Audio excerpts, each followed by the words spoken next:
What is up, guys? My name is Lex here in Las Vegas playing at the Aria. It is a packed house tonight. Tons of people here for the World Series of Poker. I buy in for $5,000 at the 5-10 game. We're playing a $20 mandatory straddle under the gun.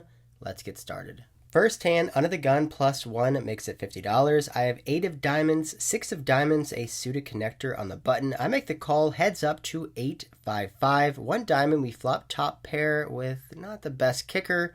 My opponent continues for $50, and I decide to raise on this board. We actually should be ahead a ton of the time on this board. He's going to have a lot of ace, king, or queen high hands that he raised pre-flop, and then we'll continue here with the c-bet. So I'm raising for value and also kind of taking control in the hand.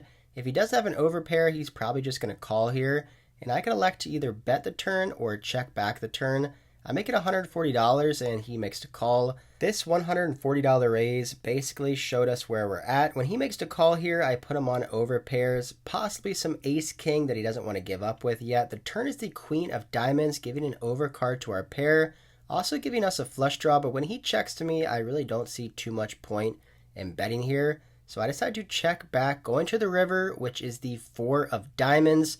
We hit a backdoor 8 high flush, and my opponent now leads into me for $360. At first, versus this sizing, I felt like I should just call on a paired board with an 8 high flush. He could have us beat here with a bigger flush, or he could also have a hand like pocket queens, but I also think he could have a ton of hands that would also pay us off if we put in a raise. He could have 6-7 suited for a straight. He could have a slow played 5. He could possibly have a hand like aces and kings that will not want to fold to a raise. So eventually I decide to bump it up here with my 8 high flush. I make it $1,100 and we get snap called. We show the 8 high flush and it is good. We take down a pretty big pot, our first one of the night. After this hand, I look around my table, which looks pretty tough, not many soft spots, so I get on a table change to the other 5-10, which doesn't look too much better. Everybody just waiting for big hands, playing tighter than me, which is pretty hard to do because I don't play that many hands to begin with. In this hand, I'm in the under the gun straddle with queen jack offsuit. It folds to the button, who seems like a good player. He raises to 70 and the action folds over to me. I think this is a mix between calling and raising, and I decide to go with the aggressive route this time and put in a 3-bet. I make it $300, thinking that the button could be opening up a wide range whenever everyone folds to him. He could have some junk hands like queen high, suited jack high hands, weaker ace high hands. All of those hands will probably fold to a 3-bet, but he must have a hand he wants to play because he makes the call for $300, over $600 in the middle, and we see a terrible board of 3, 4, 5, 2 spades. We completely miss, and on this board, I'm just not going to put any money in. So I decide to check, and we end up checking this one all the way down and losing to ace-queen suited. That was the dustiest 5-10 game I've ever played. I brought my chips with me because the line to cash out was about 40 minutes long, so we're heading somewhere else. I'm in search for a better poker game, so I head out to the Las Vegas Strip on a Saturday night. It is packed, all the lights are beaming, tons of people out here. I make a pit stop at Chick-fil-A and buy myself a chicken sandwich and a chocolate milkshake. Then I head over to Paris, which is the home of the World Series of Poker. I head over to the King's Lounge, which is where they play the higher stakes cash games. I buy into the 5-10-20 game for $5,000. Let's hope to find a better game over here. With a $20 straddle on under the gun, there's a hijack raise to 50. I have king 10 offsuit in the cutoff, a hand I don't really want to be calling with, but I could turn into a 3-bet bluff. I block some strong hands he could potentially have, and this hand plays pretty well post-flop. I make it $150 back over to him, and he decides to put in the 4-bet, and we snap fold. The very next hand, the same player who just 4-bet us raises to 50. I have 5-6 suited next to act and put in a 3-bet again to $150. Back over to him, and he does not 4-bet us this time. He decides to make the call. We get a terrible queen 10 board with all spades. I end up checking this one down to the river, and when he bets, I fold my 6 high. This next hand is definitely pretty interesting. The hijack player makes it $50, and I'm on the button with pocket 8s, 8 of clubs, 8 of spades, a hand I should just be calling with, so that is what I do. Small blind, who seems like a recreational, shorter stack player, makes the call as well. 3 ways to queen 4-5, 2 spades. We flop second pair here. When it checks to me, I think we're going to be ahead here a ton of the time. So I throw out one black chip, $100.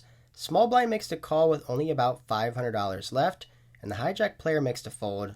Turn 9 of clubs, another overcard to our pair. I could be betting thin here against flush draws and straight draws, but I decide to check back, and the river card is the ace of hearts, another card over our pair. If he checks to me, I'm just going to check this one back, but that doesn't happen. He now leads out for his entire stack. He goes all in for $495. So we are stuck here with fourth pair. Any ace, queen, 9 beats us. Any 2 pairs and sets beat us as well. But I just do not believe this guy. He had been playing pretty passive all day, not really putting too much money in. So when he shoves in $495 into roughly a $350 pot, I just don't believe that we're beat here. If he had a set on the flop, I think he would most likely check raise. If he had 2 pair on the flop, I think he would check raise as well.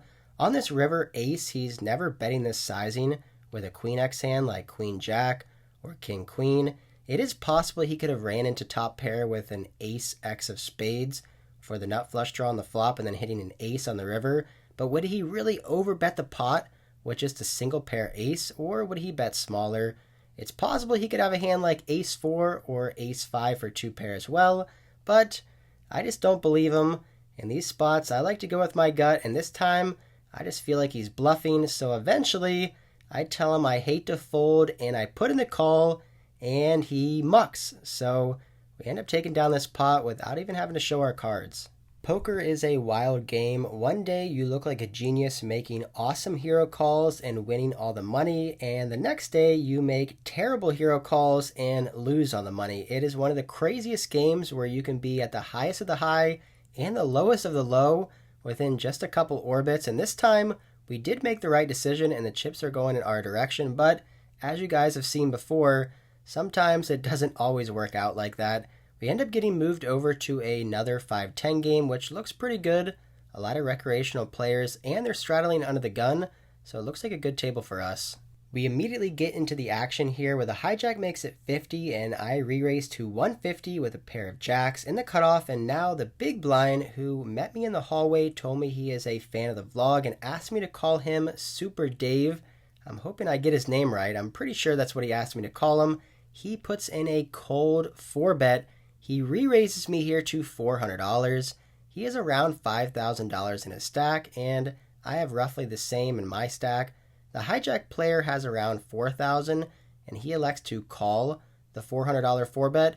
So it's kind of an interesting spot here with pocket jacks. I don't think we can ever fold for this sizing. Given this price and position, should we ever put in a 5-bet here?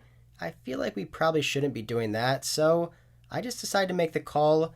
In Vegas, when a player who is over 40 years old and not European puts in a cold 4-bet, they mostly always have pocket queens, kings, aces, and ace-king. And when the hijack player just calls $400, I think he's going to have a very strong hand as well. I feel like we're probably beat here with our pocket jacks, either by one player or both players, but we're getting a great price to set mine here, so that is what we do. 3 ways, 4-bet pot. The flop comes out 10 high with 2 clubs, and the big blind continues for a $600 bet. So pre-flop, I was basically set mining here with pocket jacks, just praying for a jack high board. Now we're also losing to pocket tens as well, so if the hijack player makes the call for $600, I'm just going to be snap folding my pocket jacks here. But after thinking for over a minute, the hijack player lets his cards go.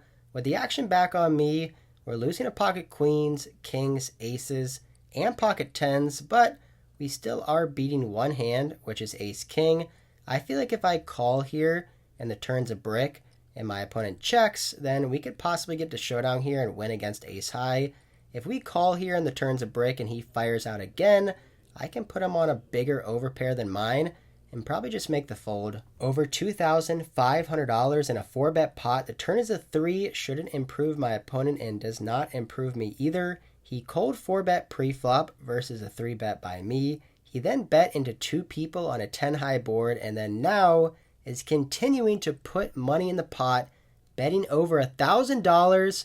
I don't see our jacks being any good here, so I tell him I'm going to make a big fold, and if he wants to show for the vlog, and he shows us ace-king offsuit for a bluff, and he ends up taking this one down. Just like I said earlier, sometimes you make a good call and you look like a genius, and then sometimes you look like an idiot, but actually I'm okay with this fold. My opponent called 4-bet out of position, bet into 2 people on the flop, and then continued for a very large sizing on the turn. A ton of the time we're going to be beat by bigger overpairs here, so I feel fine with the fold. Unfortunately this time he had a hand that we were beating. You never know what would have happened here on the river, but our fan of the vlog just made it. He ends up taking down this big pot. All right, that is our session for King's Lounge, but we're not done yet. Gonna head to Bellagio. Game here was okay. Kind of a tilting session though. Made that full with pocket jacks and a 4-bet pot. Feel like a lot of the time we're not gonna be good there, but he ended up having ace king, and then I 3-bet a bunch of hands and missed every single board. So ended up losing roughly $1,300 here. So $500 profit at Aria, $1,300 loss here. Heading over to the Bellagio now. Gonna play some 5, 10, 10, 20. Let's go. We sit down at one of the must-move games. It's playing 10, 20, 40. I buy in for $5,000, and you guys better strap in because it gets pretty wild very quickly. My second hand dealt in. I look down at pocket aces. That is what I'm talking about. The Bellagio run good is real. I raise to 160, and the under the gun straddler makes the call. Heads up, out of position 2, 6, 7 deuce rainbow. I continue for 120, and the under the gun player makes the call. Turn 5, this will improve his hands a lot more than my pre-flop raising hands. I decide to check, 1, for some pot control on a board that's getting slightly connected, and 2, to let my opponent bluff or potentially overvalue bet a worse hand. Now he throws out a $300 bet. We definitely didn't check to check fold, so I make the call, and the river card is a bad one. It's a 3. There's a ton of 2 pairs, and now any 4 makes a straight. I check, and luckily he checks behind, and we win with pocket aces. I post poker videos just like this every single week, and on average each video gets 40 to 80,000 views. Right now, as I'm making this video, I have 43,000 subscribers, which means sometimes almost half the people that are watching my videos are not subscribed. I'm trying to get to 45,000 subs by August 1st. If you're not already, hit that button. Poker videos just like this every single week. In this hand, there's an open to $100. I'm in the big blind with 5, 6 suited and decide to 3-bet to $420. The button makes the call, so we're going heads up here in a pretty big pot. The board comes out king, king, jack. I continue for a small sizing, and my opponent folds. I've been really trying to ramp up the aggression pre-flop, throwing in some more 3-bets and 4-bets, and lately it hasn't really been going my way, so to take down this pot with 6 high feels pretty good to me. Moving on to the next hand. These next 2 hands get pretty crazy like I told you guys. Pocket 3's now playing 4-handed at the must-move game. The small blind makes it 160. I make the call. Heads up to queen 5 deuce rainbow. He continues for $120, which I feel like he's going to do with 100% of his range. I think pocket 3s are going to be good on this board a ton of the time. So instead of calling and not really knowing where I'm at, I decide to put in a raise. I make it $320. My point in raising here is to try to get him to fold out hands that he would raise pre-flop and then c-bet on this board. Hands like Jack 9 suited, maybe Ace 8 suited, King 9 suited, Jack 10 suited, all hands with some backdoor equity that he continue to barrel on. So I make it $320, and he ends up making the call, which means he probably has something on the board, possibly a 5, maybe a deuce or a queen, or an under pair to the queen as well, like pocket 8s or 7s. When the turn card is a 6, it now gives us a gut shot. Any 4 will give us a straight. When he checks over to me, I'm going to continue to bet here. I make it $700. There's 2 hearts now on the board, so he could have possibly called on the flop with a backdoor flush draw, which he now picked up. I'm pretty sure I'm bluffing in this spot. Now, of course, I still could get called by worse hands like Ace 4 or Ace 3 for a gut shot, possibly a hand like Ace Deuce as well. But I think against the $700 bet, he's going to be folding those hands. So when he makes the call, I'm pretty sure we're behind here. He most likely has a queen, a 5, or an under pair to the board, possibly a flush draw as well. A massive pot here going to the king of clubs on the river. Now I'm regretting my raise on the flop. Am I really just going to punt off a couple $1,000s with pocket threes? He decides to check over to me. I'm not sure what I should do. Should I give up and check back, or should I fire again? I've said this in previous vlogs. If I bluff, I want my hand to make sense. If I bet this river card when the king comes, I'm representing hands like two pairs, sets, and straights. I have two threes in my hand, which is a great hand to have. I block him from having the nuts with 3-4 suited. I can definitely have that hand raising as a semi-bluff on the flop and then getting there on the turn. If I had two pair or a set on the flop, I would be raising and I would be betting big on the turn as well. So I decided to fire out here for $1,000. A smaller bet according to the size of the pot. I don't want to bet too big because this is exactly the same sizing I would go if I did have those strong hands like two pairs, sets, and straights. I'd want him to try to call with all of his Queen X holdings. I want this bet to look like I want to call. Now, of course, the player I'm playing against is a very good player. I actually don't think he's going to be folding a Queen X hand here that often, but I'm not really targeting those hands. I'm targeting hands like Ace 5, pocket 8s, pocket 9s, or 7s that got a little sticky on the flop and then called again on the turn. It's possible he has a hand like 6-7 as well. All those hands should fold to this $1,000 bet. My heart is racing now. He goes into the tank for a while, over a minute and a half of thinking. I feel like this could be a massive punt if we are called, but luckily for us, he decides to fold, and our pocket threes take this one down. Winning with pocket aces is fun, but I would say pulling off a big bluff on the river and having your opponent fold is one of the best feelings in poker. You're just sitting there trying not to give anything away, and your opponent's tanking for what seems like forever, and they eventually fold, and you get the chips pushed in your direction, which is a great feeling. We're up over $2,000 now within the first 20 minutes over here at the Bellagio. Still playing four-handed. It's past 4 a.m. We have 5-3 of hearts. Same player from last hand raises in the small blind to 160. I make the call, and we get a great board of 3, 6, 9, 2 hearts. We flop bottom pair and a 5-high flush draw. A big board for us. He bets 120, and this time I just make the call. Turn 4 of diamonds doesn't give us a better hand right away, but it does improve us to more equity. Now we have a pair, an open-ended straight draw, and a flush draw, and the small blind now continues for $400. Given the fact that I do have showdown value, and I only have a 5-high flush draw, I could be up against a better flush draw, a 2 pair, a set, or even a straight. With that being said, I don't think a raise is the best play here. I think a call in position is fine, which is what I do. We're going here to the river. We have so many outs, and we hit one of them. The river's the deuce of spades, now giving us a straight. Any 5 will make a straight, and 5-7 is the nuts. I'm expecting my opponent to check on this river card because this board has run out pretty scary, but he doesn't check. He decides to overbet the pot.